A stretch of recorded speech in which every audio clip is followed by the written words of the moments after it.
આજરોજ પૂર્વ કેબિનેટ મંત્રીની દીકરી અને દાતરવાડા ગામની પૂર્વ સરપંચ સોનલબેનનો જન્મદિવસ કન્યા શાળા ખાતે ઉજવાયો। સોનલબેન દ્વારા આજે પહેલી નવરાત્રી, માતાજીનો દિવસ અને મારો જન્મદિવસ છે ત્યારે કન્યા શાળામાં કેક કાપી 300 જેટલી વિદ્યાર્થી બાળાઓને કીટ વિતરણ કાર્યક્રમ કરવામાં આવ્યો અને તેમને ભોજન આપવામાં આવ્યું। હું હંમેશા સેવા કાર્યમાં પ્રથમ માનું છું ત્યારે અત્યારનો સમય લોકો પોતાના પરિવાર સાથે અથવા મિત્રો સાથે જન્મદિવસ ઉજવતા હોય છે ત્યારે આવા ખોટા ખર્ચા કરવાના બદલે સારી ધાર્મિક જગ્યાએ, સ્કૂલોમાં કે વિદ્યાર્થીઓને અને અન્ય લોકોને મદદરૂપ થાય તેવી જગ્યાએ જન્મદિવસ ઉજવવામાં આવે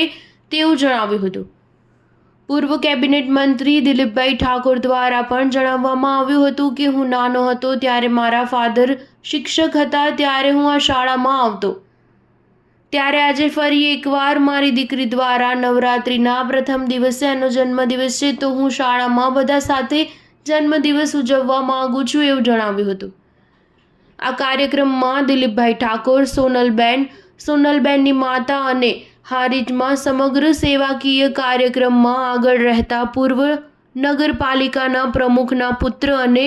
હારીજના ઉદ્યોગપતિ જીગરભાઈ મહેતા અને શાળા સ્ટાફ સાથે સોનલબેનના જન્મદિવસની ઉજવણી કરવામાં આવી હતી। Star news 7 Harij. સોનલબેનનો પણ જન્મદિવસ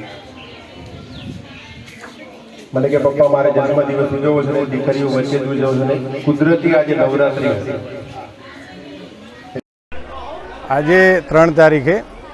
નવરાત્રિના પ્રથમ દિવસે 3 તારીખે દાતરવાડા પૂર્વ સરપંચ અને માનનીય પૂર્વ કેબિનેટ મંત્રી શ્રી દિલીપભાઈની દીકરી સોનલબેનનો જન્મદિવસ હોવાથી એમને એવું કીધેલું કે ભાઈ જીગરભાઈ આપણે કઈ જગ્યાએ જન્મદિવસ ઉજવવો છે, તો એમને એવી લાગણી થઈ કે અહીંયા જે દીકરીઓ છે સ્લમ એરિયાની 300 દીકરીઓ છે એની વચ્ચે આજે જન્મદિવસ ઉજવી એમને ભેટ સોગાતો ચોપડા ભણવાનું આપી એમની વચ્ચે જ કેક કાપી અને આજે એમનો જન્મદિવસ ઉજવી અને નવરાત્રિની શક્તિ પૂજાને સાર્થક કર્યું છે। અમે બધા પણ આ કાર્યમાં જોડાઈ અને અમે પણ પોતાની જાતને ધન્ય ગણીએ છીએ કે આ 300 દીકરીઓને